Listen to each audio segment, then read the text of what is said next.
Listo. Bueno, muy buenos días para todos.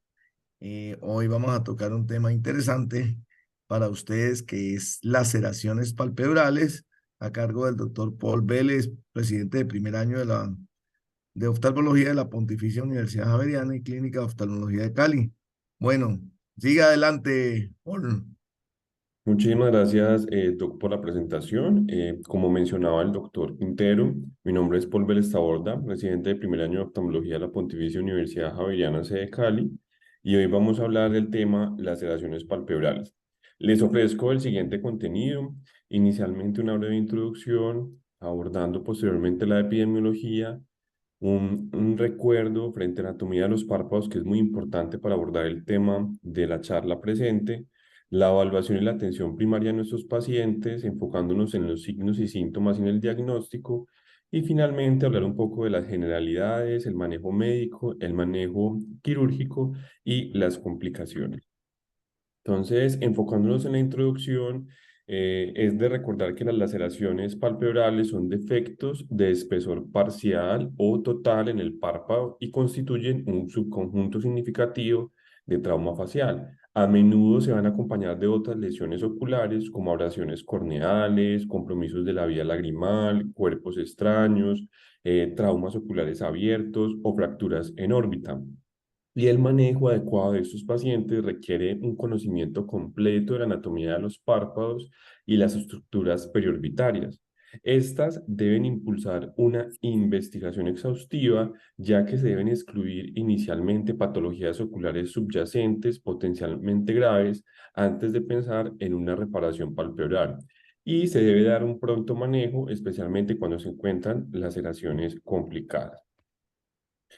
Frente a la epidemiología, entonces, son un subtipo importante de trauma facial. Las etiologías más comunes en nuestros niños son las mordeduras de perro, los accidentes en bicicleta dado por trauma cerrado por manubrio, las colisiones con objetos punzantes mientras estos pues están corriendo, y en los adolescentes y en los adultos, sin duda alguna, los traumas cerrados van a llevarse el protagonismo. Los hombres van a estar más afectados que las mujeres y 2/3 de los casos suelen estar acompañados por lesiones oculares, entre ellos los más frecuentes, el globo ocular abierto, el ifema y la abrasión corneal, y 1/4 de los pacientes que tienen traumas oculares abiertos se van a presentar con una laceración palpebral asociada. Hagamos entonces un pequeño recuerdo de la anatomía de los párpados, ya que el tratamiento y la reparación adecuada de todas estas laceraciones van a requerir una comprensión avanzada de todas las estructuras que envuelven el párpado y que también lo rodean. Entonces, recordemos que la capa más externa del párpado es la piel. Debajo de esta capa nos encontramos directamente con el músculo orbicular en sus diferentes porciones, cuya principal función va a ser el párpado. Profundo al orbicular, entonces nos vamos a encontrar con el tabique orbitario, que es esa lámina fibrosa que actúa como una barrera importante entre los tejidos preceptales superficiales, que ya mencioné, que es la piel y el orbicular, y la anatomía orbitaria poseptal. Más posterior a este nos encontramos con la grasa orbitaria que separa el tabique orbitario del músculo elevador, que es el principal retractor del párpado. Posteriormente el músculo de Müller, cercano, que va a ayudar pues también en esta elevación del párpado, de la conjuntiva, que recubre pues la cara interna del párpado y entra en contacto directamente con la superficie ocular.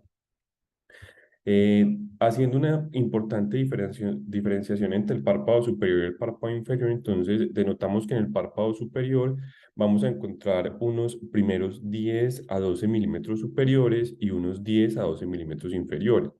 Entonces, en esos 10 a 12 milímetros superiores nos vamos a encontrar, como les mencionaba, con la piel, el músculo orbicular pretarsal, el tarso, el septum orbitario, la grasa preaponeurótica, la poneurosis del elevador, el músculo de Müller y la conjuntiva.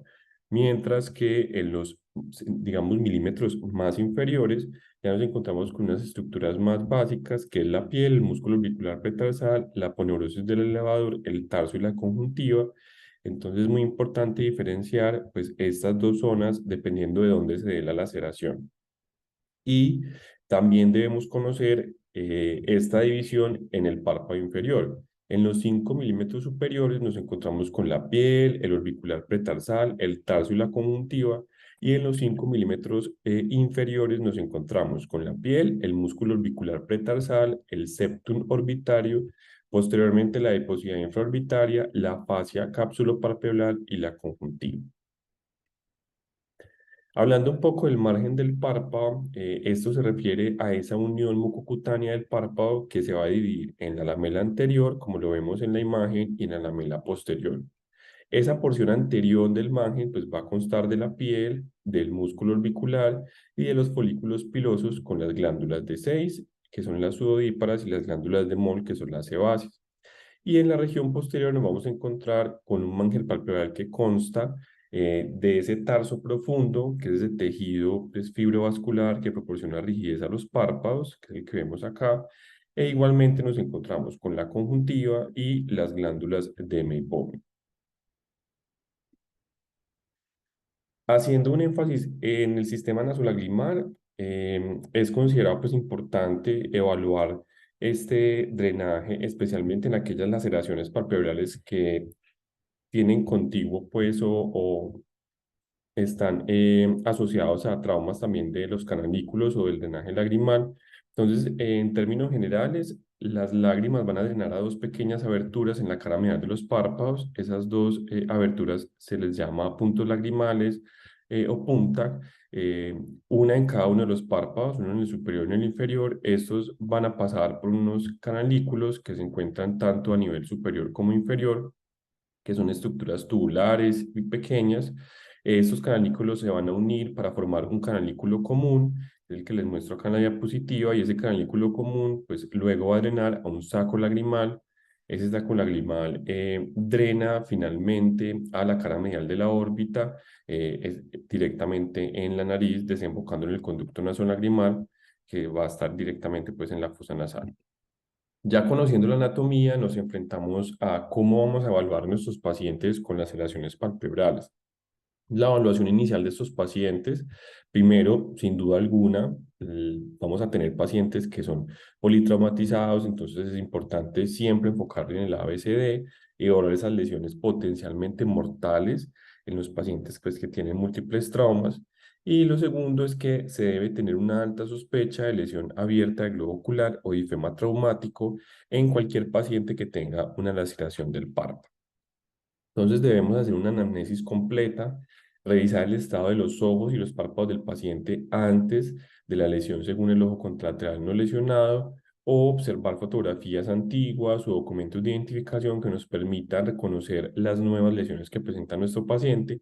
Es importante tener claro los antecedentes del paciente, los antecedentes oftalmológicos, las alergias, la última ingesta de la vía oral, si el paciente pues, va a requerir una cirugía, y el estado del tétano. Identificar cuál fue el mecanismo del trauma que conllevó la lesión y que ha hecho que el paciente pues requiera la atención. Establecer si se trata de un evento laboral, investigar la probabilidad de sustancias químicas, de cuerpos extraños, de uso de protección durante la actividad. Con respecto a las lesiones por mordedura, entonces el estado de la rabia, si se trató de una herida por mordedura de perro, si se encuentra en un área endémica, si fue una mordedura humana, entonces establecer el estado de VIH, la hepatitis B del perpetrador. Y en los niños y personas bajo sustancias alucinógenas, pues que sin duda alguna son pacientes que van a ser malos informantes, siempre se requiere confirmar con los padres, con los conocidos, incluso con testigos que hayan estado durante los hechos. Entonces, en el examen físico de nuestros pacientes, enfocado en el examen oftalmológico, debemos realizar una agudeza visual de manera adecuada, examinar las pupilas, tanto el tamaño como su reactividad, la presión intraocular de ambos ojos, la motilidad y la alineación extraocular, realizar unos adecuados campos visuales por confrontación, un examen de biomicroscopía con lámpara de hendidura y un fondo de ojo con dilatación bilateral.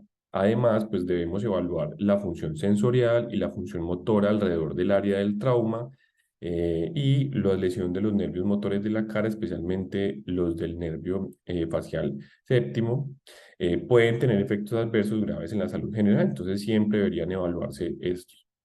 En términos generales, se debe prestar especial atención a la exclusión de los traumatismos graves del globo ocular y los tejidos orbitarios antes de intentar reparar el párpado. Entonces, nos podemos enfrentar con diferentes, digamos, presentaciones que son necesarias descartar, como por ejemplo un trauma penetrante del globo ocular, los traumas de los tendones cantales mediales, los traumas del elevador, los traumas asociados a vía lagrimal, como son los traumas de los canalículos, que son los más frecuentemente asociados, o directamente, pues, una neuropatía traumática del nervio óptico también pues podríamos enfrentarnos. ¿Cuáles signos y síntomas vamos a encontrar en nuestros pacientes? Entonces podríamos encontrar eritema, edema o alteración del tejido alrededor del párpado o las estructuras circundantes. Entonces no solamente evaluar esa laceración palpebral, sino identificar si el paciente tiene signos, por ejemplo, de fracturas del piso de la órbita, si tiene signos de protrusión de grasa orbitaria que nos puede hablar entonces también de este mismo hallazgo, etcétera. Nos podríamos enfrentar a un eritema, edema o ruptura del tejido cerca del psicoma. Entonces, esto nos habla, por ejemplo, que haya ya alteraciones óseas, fracturas óseas, que haya compromiso de la órbita directamente. Es muy importante siempre evaluar este signo. El desplazamiento del punto lagrimal va a ser un signo que nos habla de trauma de la vía lagrimal, ya sea un trauma del canalículo o del canalículo común, o definitivamente ya una vía lagrimal completamente comprometida. La laceración horizontal con protrusión de grasa preseptal o apoptosis, pues nos habla que definitivamente, como ya lo vimos en la anatomía, hubo una perforación del tabique o del septum orbitario y que haya un posible daño de la aponeurosis del elevador. Igualmente, el desplazamiento de la actitud anormal del canto medial, si definitivamente eh, hay unas características de la actitud de esa piel, ya no hay sostén de ese párpado inferior, pues podríamos indicar que hubo una avulsión del tendón cantal medial. Y es muy importante siempre hacer el test de aclaramiento de la fluoresceína. Ese test de aclaramiento, como lo vemos, pues no es positivo en la imagen superior y es positivo en la imagen inferior. Esto nos habla pues que va a haber un daño canalicular potencial. ¿De qué se va a quejar nuestro paciente? Pues de múltiples síntomas dependiendo de a qué nos estemos enfrentando. El paciente podría básicamente tener dolor, irritación ocular, molestia en el párpado o las estructuras faciales circundantes, que tenga definitivamente un sangrado importante, un sangrado escaso asociado a esas estructuras pues, que tiene lesionadas, una visión borrosa o distorsionada y anestesia supraorbitaria que nos habla de un daño definitivamente a nivel nervioso. Entonces, se debe inicialmente explorar la herida y determinar la profundidad y la penetración de esta misma. Entonces, se debe vertir cuidadosamente los párpados, ya sea con aplicadores, con el dedo previamente enguantado, o forceps dentados si son necesarios. Se debe enjuagar los fondos de saco para poder visualizar adecuadamente la herida y si hay edema, por ejemplo, del párpado, ya nos vemos obligados a utilizar, por ejemplo, retractores de los párpados, desmarres o un clip doblado para poder realizar pues, una adecuada visualización tanto de la herida como de la parte inferior y posterior para poder determinar la profundidad de la misma. ¿Cómo hacemos el diagnóstico de las laceraciones? Básicamente esto se va a dar por la observación clínica directa de la laceración y los hallazgos al examen físico. Si los antecedentes a los hallazgos hacen pensar en lesión penetrante o cerrado grave, se debe realizar siempre una tomografía de órbitas y parte media de la cara con secciones de 1 a 2 milímetros para descartar una ruptura del globo ocular, un cuerpo estaño retenido, fracturas o lesiones intracraneales. Y si se sospecha lesiones más profundas, imágenes más avanzadas antes de reparar el párpado. Recordemos que el plástico, la madera y algunos vidrios no van a ser visibles en las radiografías o en las tomografías y siempre debería tomarse una resonancia magnética nuclear, pero estas definitivamente no son de rutina.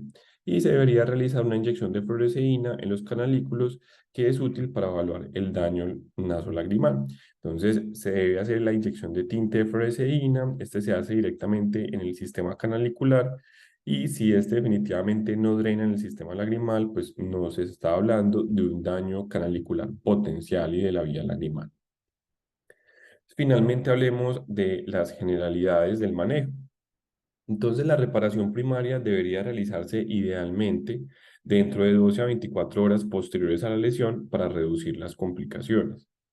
Debería irrigarse abundantemente la herida con solución salina, eliminando partículas extrañas visibles en la superficie de la piel y de los ojos para evitar infecciones e inflamación. Es incorrecto pues realizar una reparación o inclusive hacer un diagnóstico de la profundidad de la herida si no tenemos una herida que es claramente visualizada, si no está completamente limpia. Entonces deberíamos siempre no obviar este proceso para poder identificar la profundidad de nuestra lesión. Se deberían eliminar todos los coágulos de fibrina que estén cerca a los bordes de la herida. Esto nos va a ayudar a promover la cicatrización del tejido después de la reparación primaria. Y lo ideal sería utilizar suturas de menor diámetro, las que menor diámetro se necesitan o se requieren para mantener de manera confiable la integridad del cierre de la herida. Las suturas del párpado se pueden retirar de 4 a 7 días posteriores a la reparación, mientras que las suturas que realizamos en la piel periorbitaria y en los márgenes del párpado podrían tardar un poco más y podríamos retirarlos entre 5 a 10 días posteriores. Y es muy importante mencionarle esto al paciente, y es que la cicatrización completa de la herida y la formación de una cicatriz va a requerir de 6 a 12 meses para poder establecer cómo finalmente queda la cicatrización. Con respecto a la terapia médica, los antibióticos sistémicos podrían utilizarse en heridas contaminadas, en mordeduras o en traumas con cuerpos extraños que hayan estado contaminados. ¿Qué medicamentos podemos utilizar? Podríamos utilizar amoxicilina clavulánico, 500 a 125 miligramos 2 o 3 veces al día, o 875 miligramos 2 veces al día. También podríamos utilizar doxiciclina, 100 miligramos cada 2 veces al día o cada 12 horas, trimethoprim sulfametoxazol, 60 80 a 400 miligramos o 160 800 miligramos al día o 2 veces al día, o cefalexina 250 a 500 miligramos 4 veces al día. O sea, podrían utilizarse cualquiera de esos. La profilaxis contra el tétano o la rabia se deberían siempre indicar si el paciente lo requiere, y el uso del quirófano o llevar a nuestros pacientes a una sala de cirugía, pues siempre debería darse cuando se trate de una afectación del sistema nasolagrimal, cuando haya afectación de la aponeurosis del elevador o del recto superior, cuando haya compromiso del tabique orbitario, es decir, cuando haya una protrusión visible en la grasa orbitaria, cuando haya abulsión del tendón cantal, pérdida extensa, por lo menos de 1/3 del párpado. Entonces, llegamos a la reparación de esa laceración palpebral. Lo primero es cuáles son sus indicaciones. Entonces, básicamente es cualquier lesión que interrumpa la estructura a la función de los párpados. Generalmente, esto va a ser una laceración de la piel del párpado mayor o igual a 2 milímetros lineales. Estos van a ser los que requieran la reparación. Y cuando pues no está indicado, entonces básicamente no hay contraindicaciones absolutas para la reparación de las lesiones palpebrales. En los pacientes que tienen ruptura simultánea del globo ocular, debería evaluarse y repararse este antes de pensar en cualquier procedimiento del párpado. Y las laceraciones secundarias a una fuente de contaminación, mordedura humana o de animales, podría necesitar un desbridamiento mínimo del tejido necrótico antes de pensar en una reparación de la laceración. El uso de epinefrina es muy importante, digamos, tener esto en cuenta. El uso de epinefrina está contraindicado en pacientes con fenómeno de Raynaud, que es una enfermedad de células falciformes, en la arteritis o en la enfermedad microvascular grave. A pesar de que la necrosis palpebral, pues, en estos pacientes es algo muy raro, debería siempre evitarse porque, pues, se ha presentado, hay reportes de casos, entonces no deberíamos utilizarlo. Las laceraciones palpebrales, antes de pensar en su reparación, debemos clasificarlas. Entonces, las podemos clasificar como laceraciones palpebrales complicadas, si estas son de espesor total, si involucran ruptura del globo ocular, si hay cuerpo estaño interorbitario asociado, si hay compromiso del sistema del drenaje lagrimal, si el aponeurosis del elevador o el músculo recto superior están comprometidos, si hay daño visible en el borde del párpado, si hay prolapso visible de la grasa orbitaria o si hay ruptura del tendón cantal medial. Igualmente lo podemos considerar en aquellos pacientes que tengan una pérdida extensa del tejido.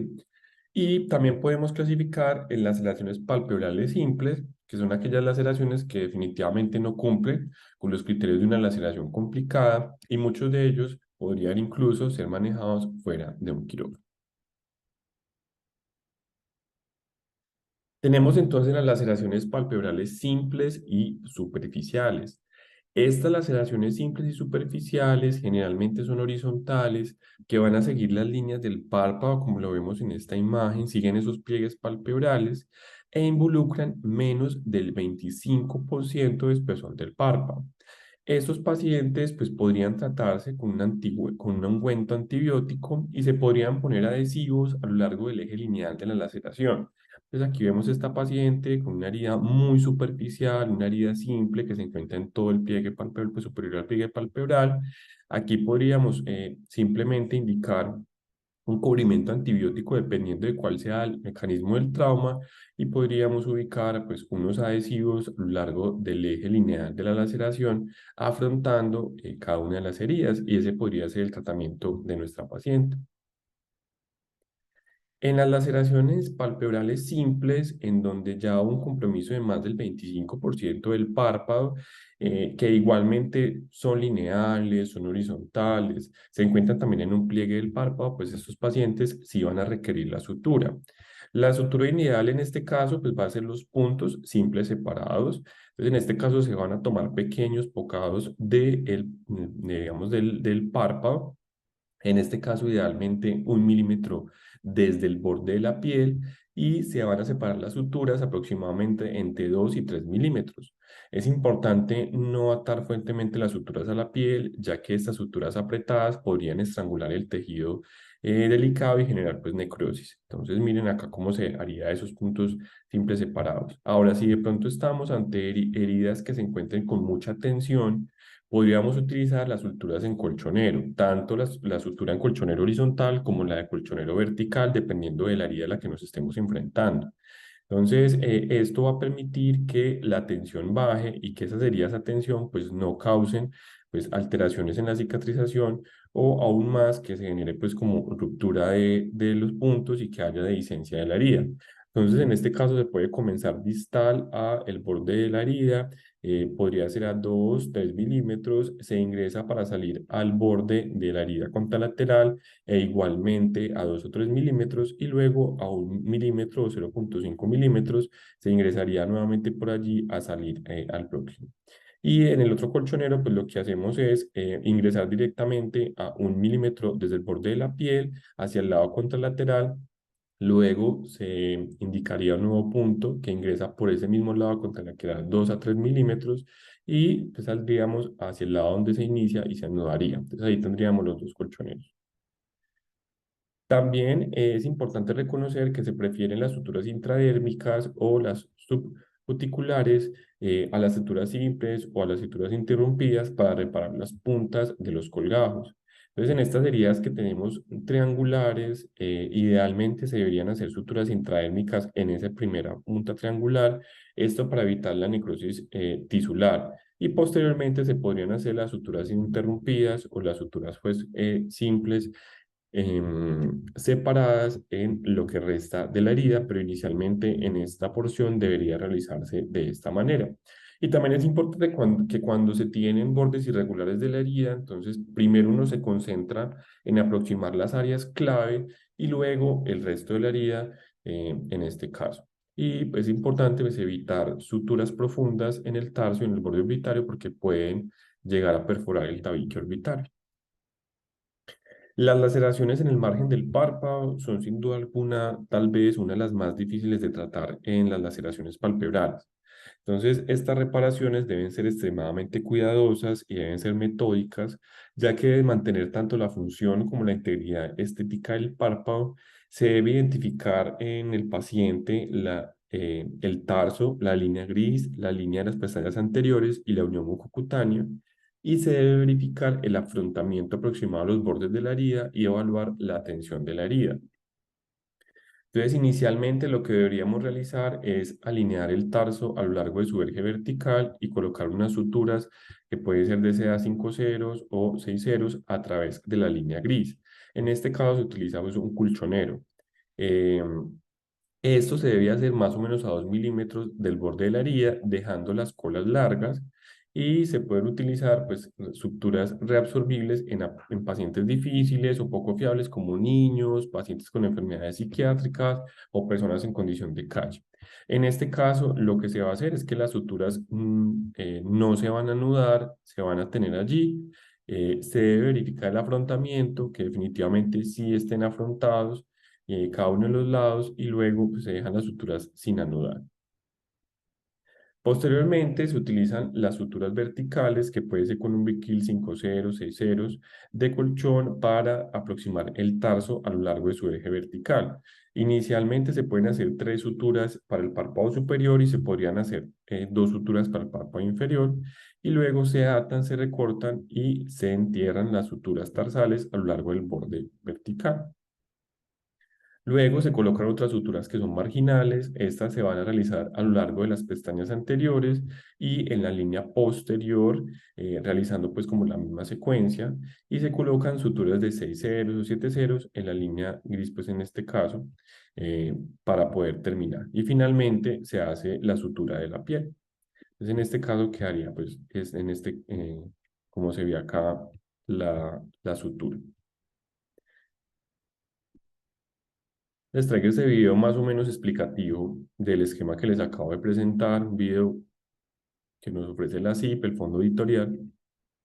Entonces, inicialmente se realiza la sutura del borde del párpado libre, con una sutura 5 ceros en este caso, en punto colchonero exactamente, en la línea gris de la herida. Inicialmente se sale lejos, como habíamos hablado, contralateral lejos, y luego entra cerca, más o menos a 0.5 milímetros, y entra nuevamente cerca, devolviéndose por esa incisión. Entonces, esta se va a reparar, pero no se va a anudar. Se observa que quede totalmente afrontado. Si definitivamente no está afrontado, pues deberíamos retirarlos. Luego se realizan esas suturas distales desde distal hasta cercano. En este caso se hace con sutura absorbible 6 ceros. Más o menos, como les dije, se pueden realizar 2, 3 puntos. En este caso, pues se realizan 3 puntos. Esos puntos son separados y los nudos deben quedar hacia la parte anterior para evitar el frote con el globo ocular. Y se realizan entonces así. Cuando se terminen estos, pues se realiza la sutura en el párpado. Esa sutura se puede hacer con seda. Idealmente se debe realizar intentando unir todas las porciones, las que sean necesarias. Y finalmente lo que vamos a hacer es anudar y cerrar pues, la sutura que habíamos hecho inicialmente. Delante de esta, bueno, se dejan los cabitos largos como lo habíamos hablado. Delante de esta sutura, entonces se va a hacer una nueva sutura en todo el borde ciliar anterior, o el borde ciliar, o el borde de las pestañas, y se puede poner otra en la región posterior. En este caso se hace con nylon la anterior, pero la posterior pues, se hace con una sutura absorbible, pues como para evitar ese roce con la parte posterior del globo ocular. Todos estos cabitos se van a unir. Se hace el cierre o la afrontación del músculo orbicular con sutura absorbible. Puede ser necesario un punto o 2 puntos. En este caso solamente un punto. Se realiza una sutura de sostén para, digamos, realizarle sostén a las suturas o los cabos largos que tenemos en el mánger palpebral. Y finalmente vamos a cerrar la piel, que puede ser con una sutura 6 ceros. En este caso los puntos que se requieran, 2 puntos, 3 puntos. Y ahí finalizaríamos la sutura. Entonces, es muy importante reconocer que también nos podemos enfrentar a laceraciones que comprometan los canalículos, que son las laceraciones canaliculares y las laceraciones cantales. Sin embargo, estas son condiciones que requieren pues un capítulo aparte y que deben ser manejados en una presentación completamente diferente por su complejidad de ambas, tanto en la parte anatómica como en la parte quirúrgica. ¿Qué complicaciones podemos tener entonces con estas laceraciones palpebrales? Entonces puede haber infección, puede haber pérdida de tejido, puede haber muescas en los párpados, un contorno irregular del párpado. Podemos tener lagoftalmos con queratopatía por exposición, que haya perforación del tabique, que haya prolapso de la grasa orbitaria o de la lesión corneal, o que haya acortamiento de los fondos de saco, dehiscencia de la herida, que haya entropión con triquiasis o presencia de hemorragia. Listo, muchísimas gracias.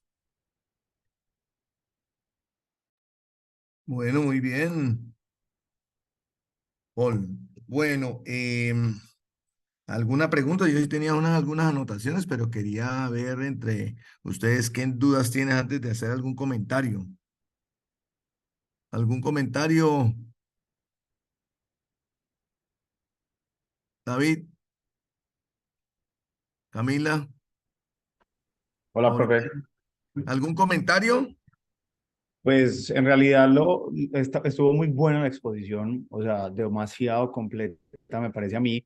Eh, no es una duda, sino un comentario con respecto a la profilaxis antitetánica en este tipo de heridas, porque yo no he podido quedar satisfecho con las indicaciones de tétanos en heridas oculares.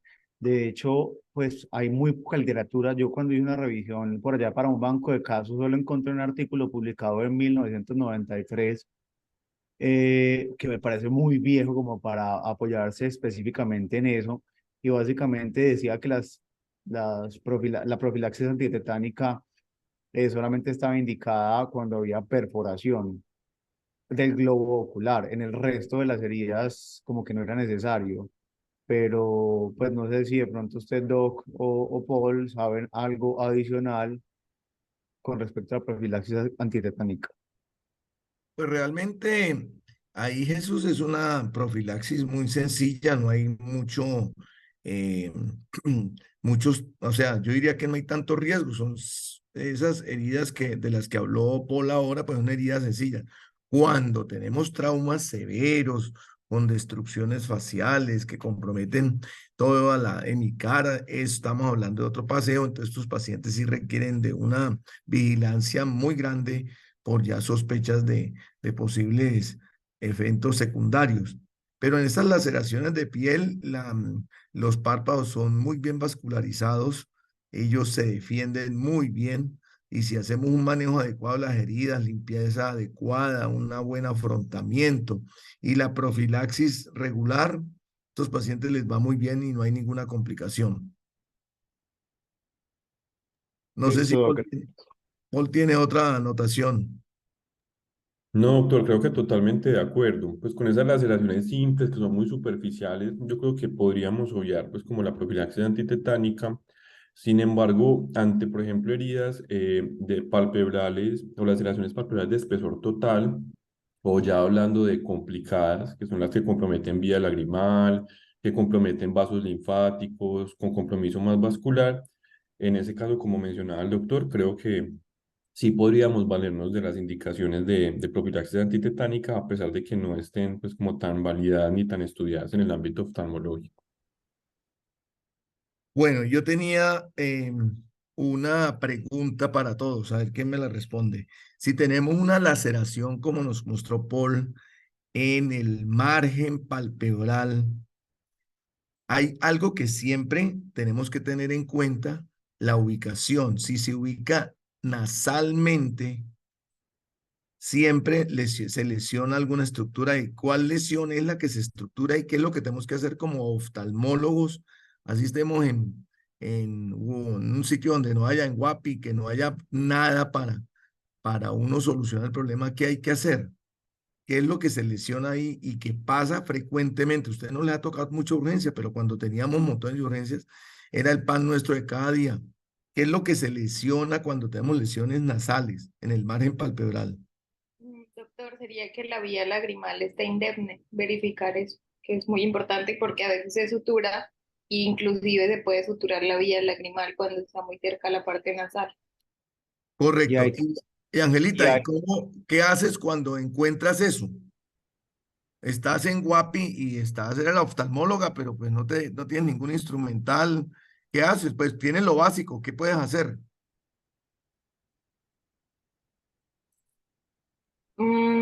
Pues se podría como canalizar en forma de protección para suturar, para Ok. hacer la sutura.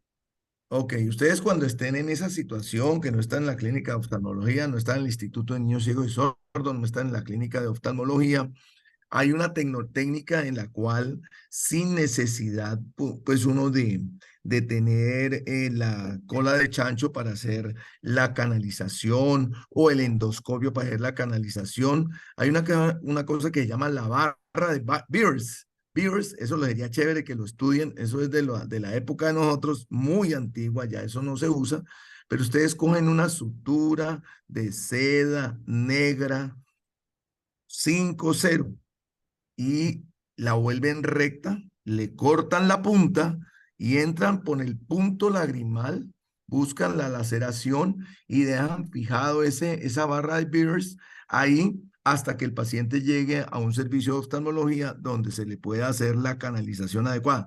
La mayoría de pacientes que les hace barra de Beers no hay necesidad de canalizarla si la haces en situ, porque es facilísimo encontrar los dos fragmentos, el proximal y el distal, entonces es muy fácil y el paciente no pierde su vía lagrimal. Si a estos pacientes no se les resuelve el problema de el punto lagrimal inferior, que es donde mayor cantidad de drenaje lagrimal hay, estos pacientes quedan con dificultades de no drenaje de lágrima y con un lagrimeo crónico y después no es tan fácil resolverlo. ¿Ok? Jesús iba a decir algo. No, lo que ya dijo Angelita, lo mismo, canalizar la vía lagrimal. Bueno, súper. Bueno, otra pregunta. ¿Qué tipo de suturas emplean ustedes? ¿Las suturas que nos mostró Paul o hay otras suturas? ¿Qué suturas van a hacer? ¿Con qué sutura van a suturar la conjuntiva, el tarso y con cuál el margen palpebral y con cuál la piel? Doc, la piel con prolene. Correcto. ¿Prolene 5 o 6? Puede ser 6, como es afuerita, pues puede ser 6. 6 porque estamos operando con microscopio. ¿Ya? Entonces es muy fácil, queda muy bien afrontar. La misma que usamos para la blefaroplastia. La 5 es muy gruesa, pero podría ser también. ¿Cuál otra? ¿Cuál usan para el afrontamiento de los tejidos que tenemos que venir por capas, como lo mostró Paul? Una sutura reabsorbible, pues usualmente Bicril, pero en caso que no tuviéramos, podía ser un catgut, pues Crómico. clásico. Sí, Ujú. perfecto. ¿Qué grosor del bicril? Porque deben tener ustedes en cuenta. Ustedes entran a la sala de cirugía, llega Beatriz a sala de cirugía, llega Oriana a sala de cirugía, entonces uno entra y no pregunta. Y cuando le van pasando unas suturas que uno no sabe, no usa, entonces antes de entrar a un trauma, tienen que decir qué suturas tienen. Tal, se dice mentalmente, hace el mapa, ¿qué voy a hacer con estas suturas? ¿Me sirven? No me sirven, porque en trauma uno a veces entra en sitios donde no tiene el instrumental, no está trabajando con la instrumentadora oftalmológica, sino con la instrumentadora de cirugía de abdomen, de cardiología, y ellos no saben. Entonces le van pasando a ustedes unas suturas que son gruesas, difíciles de manejar. El párpado es súper delicado, entonces tener en cuenta, hay 3 suturas que ustedes deben de tener siempre a la mano. El prolene 5 o 6, ideal 6. El bicril 5 o 6, de ideal 6, pero a veces necesitas el 5. Yo soy amante del 5. Y la aguja, como habíamos hablado la vez pasada, tener en cuenta que a veces necesitamos es el bicril, no oftalmológico, sino el de plástica, que la referencia es P3, porque la aguja es grande, es cortante y es fácil a veces de pasar en esas heridas grandes que uno a veces necesita una sutura, una aguja que te permita pasar de un lado para otro. Y lo que mostraba Paul ahí, la seda negra, también ayuda mucho, pero en el caso de que mostró ese video, yo le hubiera modificado al video. Primero, hubiera usado todo bicril, todo bicril en el margen palpebral, hubiera usado el 5 o el 6, dependiendo de ese afrontamiento como mostró, que es el primer punto que deben de colocar. Entonces, les llega esa herida abierta del margen palpebral, Entonces, tener como en el mapa que vamos a afrontar primero el margen palpebral. Nosotros hablábamos antes de la famosa línea gris para hacer el afrontamiento de línea gris del borde proximal al distal y hacemos ya el afrontamiento con fuerza, miramos que quede bien centrado, bien alineado, que no quede desalineado. Hasta que no logremos la alineación, no podemos empezar a suturar. Ahí usualmente se van 2 puntos o 1 punto. En el video usted lo vieron doble, entonces prácticamente son 2 puntos lo que hay que colocar aquí. Hay uno anterior, uno posterior, para que ese borde quede bien afrontado. Y después ya se viene como mostraba con Bicril 6-0 desde abajo hacia arriba, que vaya quedando todo completamente armado para que cuando ustedes terminen la cirugía no le quede un borde más arriba o un borde más abajo. Entonces, eso tenerlo en cuenta. El margen palpebral, cuando lo anudan, esa sutura, como lo mostró ahí Paul, no sé si lo vieron, va fijada a la piel. En el caso del video que mostraban, lo fijaba en un punto aparte. Nosotros lo hacemos sobre la misma sutura de Bicril que estamos afrontando la piel para que no queden tantos puntos y tantas cosas. Y cuando estás ya con el Bicril, a veces uno termina todo con Bicril y en ningún momento usa el Prolene 6.0, pero el Prolene es más fácil de manejar. ¿Cuánto tiempo dejamos esas suturas ahí? ¿Quién me responde? Ángela, Gabriel, Camila. ¿Cuánto tiempo dejamos esas suturas ahí en el margen palpebral? Doctor, de 7 a 10 días. Yo diría que un poquito más. Yo diría que Yo me unos acuerdo que usted 10. decía que mínimo 2 semanas, Sí, mínimo. Ajá. eso. Sí, porque Angelita, uno ahí la quita a los 10 días, eso uno sabe que está pegado, pero el paciente hace así, ¡pum!, se le abre la herida y ahí queda el colobomita posterior a la cirugía. Entonces yo soy de los que le digo al paciente, venga dentro de 15 días o bien a los 8 días porque el paciente se va. Entonces uno la quita, pero muerto el susto. A los 8 o 10 días se puede abrir. Si en blefaroplastia se abre, imagínese en un margen palpebral donde hay tensión, las posibilidades de que se abra la cirugía. Entonces yo diría que 15 días, es mi experiencia, ¿ok? Otra cosa, Doc, yo tengo una pregunta. Digamos, claro, por qué nosotros no usamos monocril? Pues que yo veo que es como ampliamente utilizada en cirugía plástica, por pero la no. aguja probablemente, porque el oftalmólogo necesita una aguja pequeña, no sé el monocril que aguja tenga, entonces como no conocemos las agujas, a veces si la aguja es muy grande, muy puntuda, muy curva, no te sirve. Entonces nosotros fanáticos del Bicril por el tipo de aguja, entonces en el Bicril hay 2 tipos de Bicril, el oftalmológico y el plástico. Nosotros como oculoplástico usamos más el P3, pero una aguja muy grande que a veces es muy tosca, cuando no había más y le pasaron esa a uno porque ya está acostumbrados que uno usa esa y uno se enreda en cirugía porque una aguja muy grande.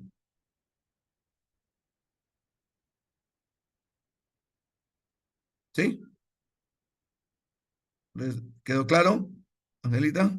Sí, doctor, gracias. Bueno, tenía otra pregunta. Si les llega un paciente de estos a ustedes a la consulta de urgencias esta noche en la clínica de oftalmología y ese paciente usted le ven algo raro como grasa en el margen en la herida del párpado superior, ¿qué deben de sospechar si hay grasa?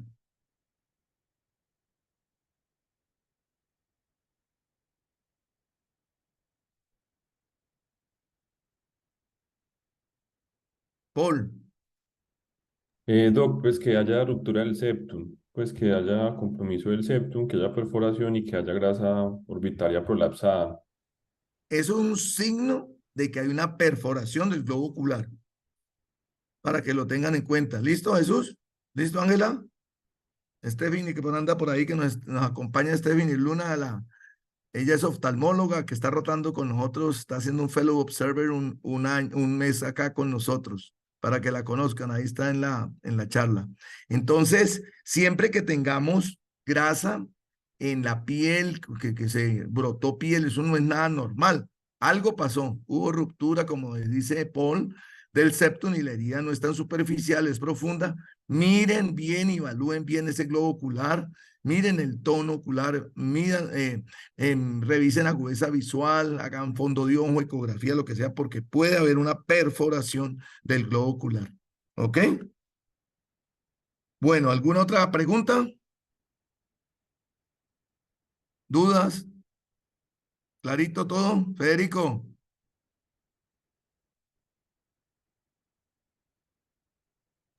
Sí, doctor, buenos días.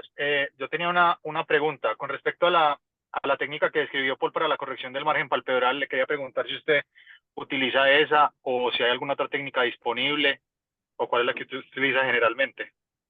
Buena pregunta, Federico. No, hay un sinnúmero de técnicas, pero de pronto hay que cumplir unos principios en la reconstrucción de párpados. Cuando ustedes tienen heridas de párpados, pues lo que hay que hacer primero es sentarse encima del paciente con el microscopio, si operan con microscopio o con las lupas, y mirar si hay pérdida de sustancia, si están todas las estructuras completas, pero en un desorden como en un rompecabezas, y empezar a armar. Como hablamos fue de laceraciones, entonces, ¿cuál es lo principal en una laceración del párpado? Que a ustedes les quede el margen palpebral lo más hermoso posible, que quede totalmente alineado para que cuando el paciente el día de mañana diga tuvo un trauma hace 10 años, no se acuerde en qué ojo fue porque quedó tan bien adosado que el borde quedó, el margen palpebral no se nota la cicatriz. Entonces el primer punto siempre tiene que estar en esta afrontamiento del borde distal y proximal abierto con una sutura, que usualmente usamos dos para que quede. Entonces ustedes ahí lo anudan, lo afrontan, lo miran bien, que no quede choneto, y ya empiezan a armar. Entonces el primer punto, y son dos puntos usualmente los que hay que colocar ahí, ese punto como es largo, no lo corten, lo dejan largo. Cuando terminan la cirugía, acuestan esa sutura y la fijan con las suturas del borde del párpado. Ese sería el primer punto. El segundo es el afrontamiento que mostró Paul en el video. El punto más importante es el que va en el tarso. El tarso también, si ustedes ponen un tarso así, un tarso así, entonces queda también irregular, no hay una cicatriz. Entonces el borde del tarso que les quede lo más bonito posible, lo más afrontado, lo más fisiológico, que no quede montado, que no quede desalineado, asimétrico.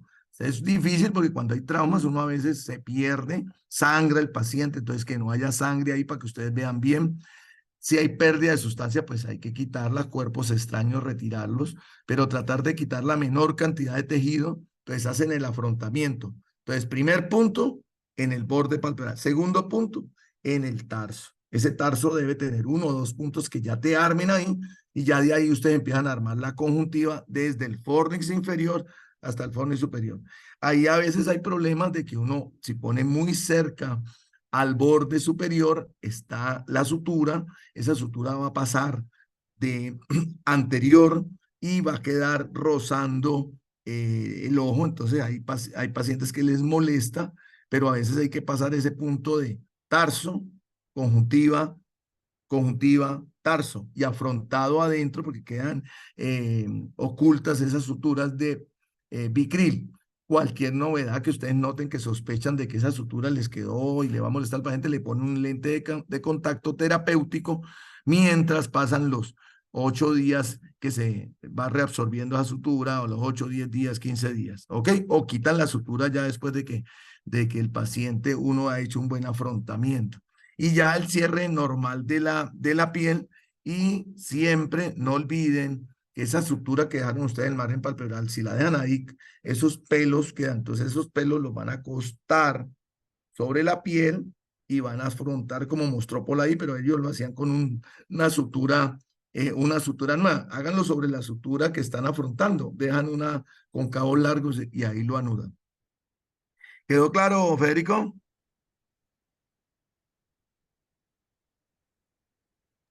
Sí, doctor, clarísimo, muchas gracias. Bueno, ok, si no hay más preguntas, pues feliz Doc, semana para todos. ¿Quién tiene pregunta? Yo le iba a decir una cosa, esa sutura, esa seda que usaron en el video que nos mostró Paul al principio, yo la puedo reemplazar por algo. Es que como es un material trenzado, pues el Sí, riesgo de infección es más alto. Entonces no sé con qué sutura, o sea, si es obligatoriamente seda para ese primer punto o lo podría reemplazar. no, yo diría que esa sutura yo no la uso. Yo creo que yo nunca la usé, ni siquiera en residencia. La tengo como una alternativa, pues. ¿Por qué? Porque es una sutura difícil de manejar teniendo hoy en día. Ustedes pueden hacer punto con primera opción el Biquil y segunda opción el Prolene. El Prolene funciona perfecto en el margen palpebral, pero entonces tienen que acostar la sutura hacia adelante, hacia la parte anterior, para que quede fijada en un punto, en una de las anudaciones de la piel, y entonces no hace ningún problema en el margen palpebral. Entonces la seda negra, ustedes la han visto que la usamos muchísimo para hacer el tercer ayudante en cirugías de párpados, cuando vamos a hacer una tosis palpebral, una blefaroplastia superior, la colocamos en el margen palpebral, con esa traccionamos, ayuda muchísimo, pero pues esas suturas hoy en día sí las reemplazamos. Listo, gracias. Bueno, entonces para todos una feliz semana. Gracias, Paul, muy bien.